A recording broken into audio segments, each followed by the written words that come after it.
Hello students, welcome to Noble Career Classes. मेरा नाम है सूर्य मनास और मैं हूं आपका बायोलॉजी मेंटोर। तो स्टूडेंट्स, जैसे कि अभी अभी आपके 10th के एग्जाम्स खत्म हुए हैं और कुछ बच्चों ने मन बना लिया होगा कि हमने ये सब्जेक्ट लेने, ये सब्जेक्ट लेने, हमने मेडिकल लेना, नॉन मेडिकल लेना है कि ह्यूमैनिटीज़ लेनी कि कॉमर्स लेना है।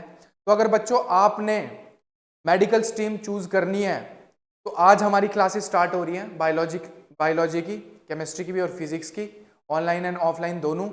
तो आज की आपकी फर्स्ट क्लास है नोबल करियर क्लासेस के अंदर, जिसमें कि हम क्या करेंगे, 11th क्लास का सिलेबस डिकोड करेंगे कि आपके सिलेबस में कितनी यूनिट्स हैं और कौन कौन से यूनिट्स में कितने चैप्टर हैं और कौन कौन से चैप्टर्स में क्या क्या टॉपिक्स हैं। तो चलिए बच्चों शुरू करते हैं आज की क्लास को। तो बच्चों, जो आपकी 11th क्लास की बायोलॉजी है उसमें आपकी 5 यूनिट्स हैं, 1 2 3 4 एंड 5।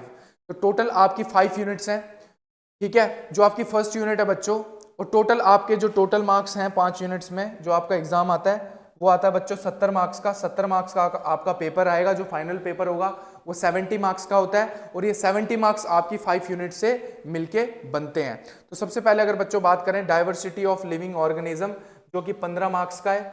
फिर structural organisation in plants and animals, जो कि आपका 10 मार्क्स का है। और उसके बाद cell structure and function 15 marks का है। और प्लांट फिजियोलॉजी आपकी 12 मार्क्स की है। और उसके बाद आपकी लास्ट यूनिट है ह्यूमन फिजियोलॉजी, जो कि 18 मार्क्स की है। तो टोटल आपको मिल जाते हैं 70 नंबर। तो 5 यूनिट्स और टोटल कितने मार्क्स मिल जाते हैं आपको बच्चों? 70 मार्क्स मिल जाते हैं। तो 70 नंबर का आपका पेपर होता है और 30 मार्क्स आपके होते हैं प्रैक्टिकल्स के, ठीक है बच्चों। तो 5 यूनिट्स है। कौन कौन सी यूनिट्स हैं? Diversity of living organism, structural organisation in plants and animals, cell structure and function. Fourth unit है आपकी प्लांट फिजियोलॉजी और लास्ट यूनिट है आपकी ह्यूमन फिजियोलॉजी। तो टोटल कितने नंबर बने बच्चों? 70 नंबर बने। तो 70 नंबर आपका फाइनल पेपर होता है और 3 घंटे मिलते हैं आपको, ठीक है बच्चों। अब हम देखेंगे, ये तो यूनिट वाइज बात करी। अब हर यूनिट में चैप्टर है, किसी में 3 है, किसी में 4 है, किसी में 2 है। वो सब हम देख लेते हैं कि कौन से यूनिट में कितने कितने चैप्टर्स हैं। तो सबसे पहले बच्चों अब बात करें हम आपकी फर्स्ट यूनिट की, जिसको हम बोलते हैं diversity of living organisms. Diversity of living organism जो है उसमें आपका फर्स्ट चैप्टर है, जिसको हम बोलते हैं द लिविंग वर्ल्ड। क्या बोलते हैं? The living world. जो द लिविंग वर्ल्ड है उसमें टॉपिक्स क्या क्या है? बायोडाइवर्सिटी क्या होता है, क्लासिफिकेशन की नीड क्यों पड़ी, 3 डोमेन्स ऑफ लाइफ क्या होते हैं, टेक्सोनॉमी एंड सिस्टमैटिक्स का क्या मतलब होता है। फिर दूसरा हम समझने की कोशिश करेंगे इसमें कॉन्सेप्ट ऑफ स्पीशीज क्या होती है, टेक्सोनॉमिकल हायरार्कीज क्या होती हैं और बायोनोमियल नोमेनक्लेचर क्या होता है। तो ये आपके फर्स्ट चैप्टर है द लिविंग वर्ल्ड, जो कि diversity of living organism unit का फर्स्ट चैप्टर है। तो जो आपका सेकंड चैप्टर है बच्चों, उसका नाम है बायोलॉजिकल क्लासिफिकेशन। बायोलॉजिकल क्लासिफिकेशन में आपको सबसे पहले पढ़ना होता है 5 किंगडम क्लासिफिकेशन किसने दिया था और इसमें क्या क्या बोला गया था। Salient features and classification of Monera, protista and fungi देख लेंगे। फिर फिर अलग अलग ग्रुप्स हैं लास्ट में इसके, लाइकेंस क्या होते हैं, वायरस क्या होते हैं, वायरॉइड्स क्या होते हैं। ये सारी की सारी नॉलेज आपको सेकंड चैप्टर में मिल जाती है, जिसका नाम है बायोलॉजिकल क्लासिफिकेशन। इसका स्क्रीनशॉट ले लो या उतारना है उतार लो। नेक्स्ट हम बढ़ते हैं बच्चों, थर्ड चैप्टर आपका फर्स्ट यूनिट का, वो है आपका प्लांट किंगडम। प्लांट किंगडम आपका थर्ड चैप्टर है 11th क्लास की बायोलॉजी का, जिसमें आते हैं आपके classification of plant into major groups. बहुत सारे प्लांट्स हैं, उनको अलग अलग ग्रुप में डिवाइड करेंगे। Salient and distinguishing feature and a few examples of algae, bryophyta, pteridophyta, gymnosperm, ये सारे के सारे ग्रुप्स हम इसमें पढ़ लेंगे और इनके एग्जांपल्स भी पढ़ लेंगे। और लास्ट में पढ़ेंगे life cycle and alternation of generation पढ़ लेंगे हम प्लांट किंगडम के अंदर। तो ये आपकी फर्स्ट यूनिट थी, जिसमें कि तीसरा चैप्टर था आपका प्लांट किंगडम। और आपका फर्स्ट यूनिट है, फर्स्ट यूनिट में 4 चैप्टर है। चौथा चैप्टर है आपका एनिमल किंगडम। एनिमल किंगडम में हम बच्चों क्या पढ़ते हैं, इसमें सेलिएंट फीचर है, salient features and classification of animals, non chordates up to phyla level, phylum तक पढ़ते हैं, ठीक है। और chordates up to class level, जो कोडेट्स हैं उनको क्लास लेवल तक पढ़ेंगे, अलग अलग क्लासेस पढ़ेंगे उसमें, अलग अलग पहले तो फाइलम्स पढ़ेंगे, फाइलम खत्म कर लेंगे, फिर आएंगे हम कोडेट्स पे। कोडेट्स की क्लासेस भी अलग अलग क्लासेस पढ़ेंगे, उनके सेलिएंट फीचर्स पढ़ लेंगे, ठीक है। तो ये सारा का सारा हम चैप्टर 4 में एनिमल किंगडम में हम पढ़ लेंगे, ठीक है जी। ये आपकी फर्स्ट यूनिट खत्म हो जाती है, जिसमें 4 चैप्टर हैं। फिर आती है आपकी सेकंड यूनिट, इसमें आता है आपका structural organisation in plants and animals. तो structural organisation in plants and animals में क्या पढ़ते हैं बच्चों? Structural organisation in plants and animals में पढ़ते हैं हम, 5वां चैप्टर है इसमें। Morphology of flowering plants. Morphology of flowering plant आपका 5th चैप्टर है, जिसमें अलग अलग टॉपिक्स हैं। क्या क्या टॉपिक्स है बच्चों? Morphology of different plants, of flowering plants, root, stem, leaf, inflorescence, flower, fruit and seed. ये सारा का सारा पढ़ लेंगे। अब ये मॉर्फोलॉजी क्या होती है, एनाटॉमी क्या होती है, क्लासिफिकेशन क्या होती है, जब हम चैप्टर के अंदर घुसेंगे एक एक टर्मिनोलॉजी को समझने की कोशिश करेंगे।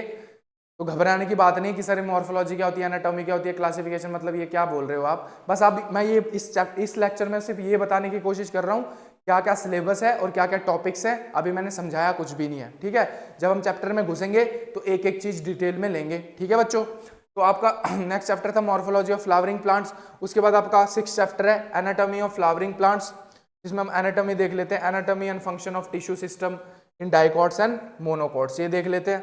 उसके बाद 7th चैप्टर है आपका स्ट्रक्चरल ऑर्गेनाइजेशन इन एनिमल्स, जिसमें हम morphology, anatomy and function of different system, digestive, circulatory system, nervous system, ये सारा का सारा देख लेते हैं। टिश्यू क्या होता है, डिफरेंट टाइप के टिश्यूज पढ़ लेंगे, वो सारा का सारा देख लेंगे इसमें।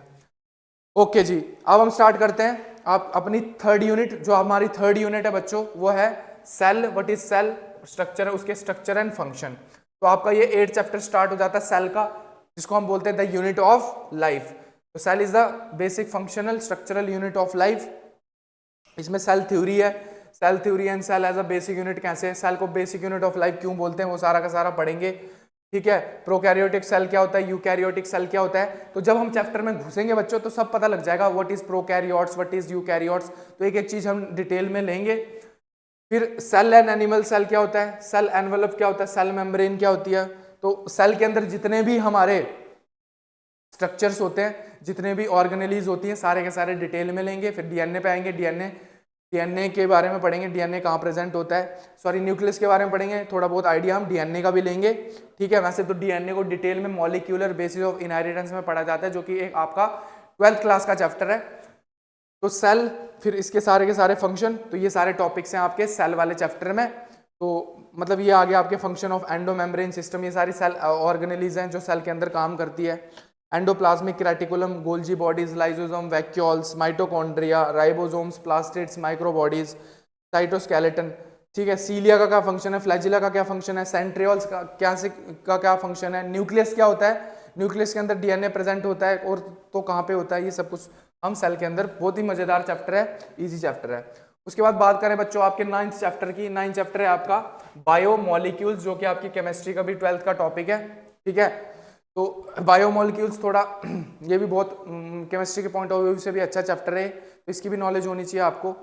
तो इसमें हम देख लेते हैं chemical constituent of living cell. जो एक लिविंग सेल होता है वो उसकी केमिकल कॉन्स्टिट्यूएंट्स क्या होते हैं, मतलब कौन कौन से केमिकल से मिलके एक लिविंग सेल बनता है, ठीक है। और कौन से केमिकल की कितनी परसेंटेज होती है, वो सारा का सारा देख लेंगे।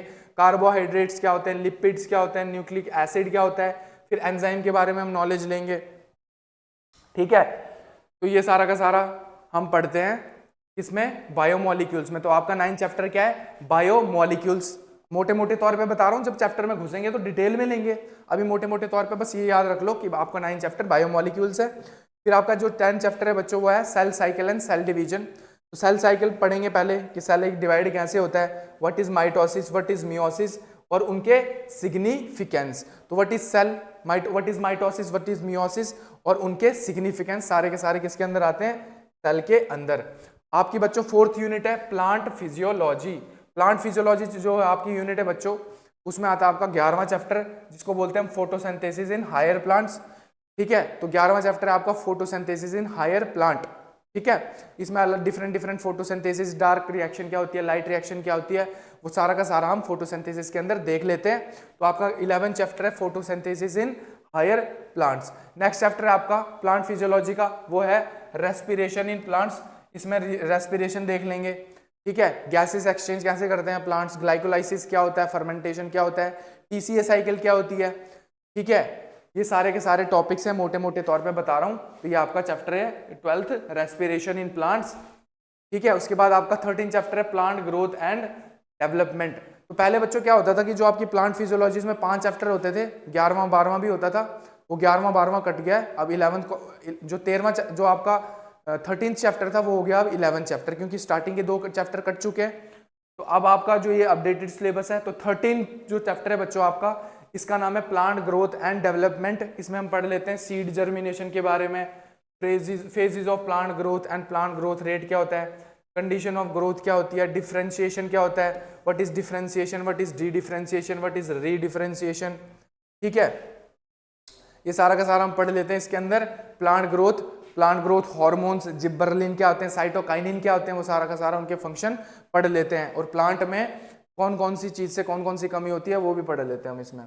नेक्स्ट आपका चैप्टर है बच्चों 14 चैप्टर, जो कि आपकी लास्ट यूनिट का चैप्टर है, आपकी 5th यूनिट है। इसका नाम है ह्यूमन फिजियोलॉजी। ह्यूमन फिजियोलॉजी में आता है आपका 14th चैप्टर, जिसका नाम है breathing and exchange of gases. Breathing and exchange of gases की बात करें बच्चों तो इसमें रेस्पिरेटरी ऑर्गन्स इन एनिमल्स पढ़ लेंगे, रेस्पिरेटरी सिस्टम इन ह्यूमंस पढ़ लेंगे, mechanism of breathing and it's regulation in human पढ़ लेंगे। उसके बाद रेस्पिरेटरी वॉल्यूम्स बहुत इंपॉर्टेंट है। डिसऑर्डर जो कि रेस्पिरेशन से रिलेटेड डिसऑर्डर है, जैसे कि अस्थमा हो गया, एम्फाइसीमा हो गया। ठीक है, ऑक्यूपेशनल रेस्पिरेटरी डिसऑर्डर्स हो गए, कुछ बंदे जैसे फैक्ट्रीज वगैरह में काम करते हैं तो उनको क्या है, काम की वजह से कुछ सांस में प्रॉब्लम आती है या उसकी रेस्पिरेटरी सिस्टम में जो दिक्कत आती है उसको हम बोलते हैं ऑक्यूपेशनल रेस्पिरेटरी डिसऑर्डर, वो भी पढ़ लेंगे। तो ये आता है हमारा breathing and exchange of gases में, जो कि आपका 14th चैप्टर है। तो बच्चों 15 चैप्टर है आपका, जो उसको बोलते हैं body fluids and circulation.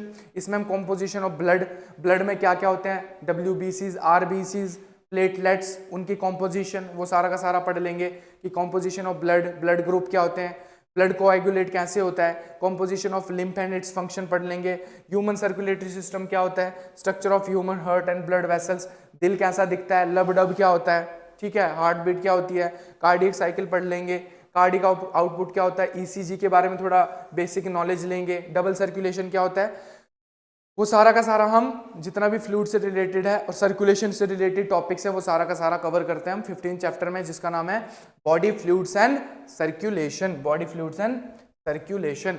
Next chapter है हमारा 16 चैप्टर, जिसका नाम है excretory products and their elimination. Excretory product, हमारे अंदर कौन कौन से एक्सक्रीटरी प्रोडक्ट होते हैं, यूरिया, यूरिक एसिड, ठीक है, ये सारे के सारे, तो और भी हैं। ठीक है,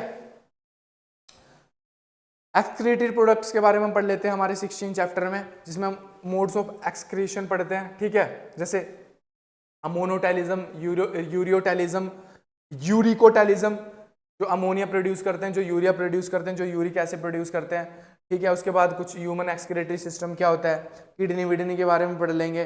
ठीक है, फिर लास्ट में हम पढ़ लेते हैं डिसऑर्डर्स क्या क्या होते हैं, uraemia, renal failure, renal calculi, nephritis, dialysis, artificial kidney transplant, ये सारा का सारा हम पढ़ लेते हैं excretory products and their elimination के अंदर।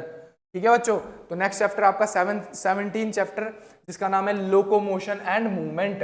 तो इसमें हम मसल्स के बारे में पढ़ते हैं, मूवमेंट क्या होती है, लोकोमोशन क्या होती है, what is the difference between locomotion and movement. ठीक है, तो टाइप्स ऑफ मूवमेंट्स पढ़ेंगे, पहले से ciliary, flagellar, muscular, skeletal muscle, contractile protein, ये सारा कुछ पढ़ लेंगे। स्केलेटल सिस्टम क्या होता है, उसके फंक्शन क्या होते हैं, जॉइंट्स क्या होते हैं, disorders of muscular and skeletal system. ठीक है, माइस्थीनिया ग्रेविस क्या होता है, टेटनी क्या होता है, मस्कुलर डिस्ट्रॉफी क्या होता है, अर्थराइटिस, ऑस्टियोपोरोसिस, गाउट, ये सारा का सारा हम पढ़ लेंगे लोकोमोशन एंड मूवमेंट। मैं बेसिकली अगर बेसिक बात करें तो मतलब मसल के बारे में हम पढ़ेंगे, मसल की सारी नॉलेज गेन करेंगे हम इसके अंदर लोकोमोशन एंड मूवमेंट के अंदर। आपका 18 चैप्टर है बेटा न्यूरल कंट्रोल एंड कोऑर्डिनेशन, जो आपके 10th क्लास में भी होता है, न्यूरॉन के बारे में पढ़ते हैं। तो उसमें थोड़ा बेसिक था कि एक न्यूरॉन होता है, डेंड्राइट्स होते हैं, डेंड्रॉन्स होते हैं, वो सारा का सारा पढ़ा हमने 10th क्लास में। इसमें हम और डिटेल में लेंगे कि मैसेज ट्रांसफर कैसे होता है। ठीक है, मैसेज ट्रांसफर कैसे होता है न्यूरॉन के अंदर, उसको डिटेल उसका व्यू लेंगे, उसको समझने की कोशिश करेंगे न्यूरल कंट्रोल एंड कोऑर्डिनेशन के अंदर। ये आपका था 18th चैप्टर।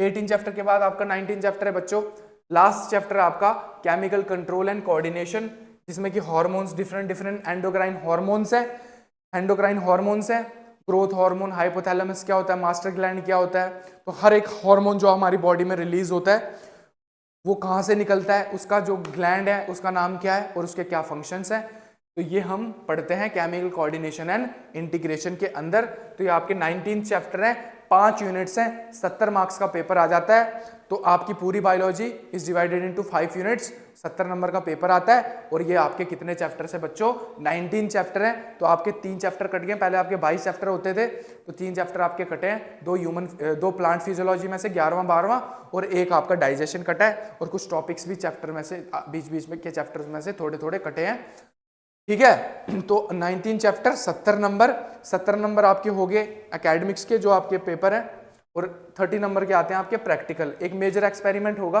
5 नंबर का, और एक माइनर एक्सपेरिमेंट होगा 4 नंबर का, स्लाइड प्रिपरेशन होगी 5 नंबर की, स्पॉटिंग होगी 7 नंबर की, प्रैक्टिकल रिकॉर्ड प्लस वाइवा होगा 4 नंबर का, प्रोजेक्ट रिकॉर्ड प्लस वाइवा होगा 5 नंबर का।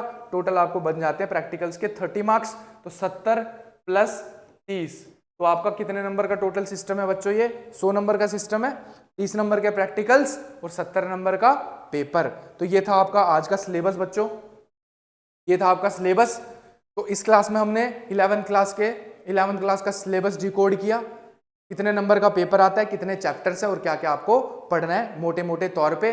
तो डिटेल में जो भी मैंने बीच में टर्मिनोलॉजी यूज करी, तो घबराने की जरूरत नहीं है। जब हम चैप्टर में घुसेंगे तो एक एक चीज डिटेल में लेंगे, एक एक टर्मिनोलॉजी को डिटेल में लेंगे, ठीक है बच्चों। तो जुड़े रहिए हमारे साथ। हमारे चैनल का नाम है नोबल करियर क्लासेस, जो कि जिसकी जो ब्रांच है वो है एक्सचेंज रोड पे कच्ची छावनी के अंदर। और हमारा चैनल भी सब्सक्राइब कर लीजिए। और आपको अगर एक्सक्लूसिव कंटेंट लेना है तो नोबल करियर क्लास की ऐप भी प्रेजेंट है प्ले स्टोर के ऊपर, तो डाउनलोड कर लीजिए। तब तक जुड़े रहिए नोबल करियर क्लासेस के साथ। Thank you so much. जय हिंद, जय भारत।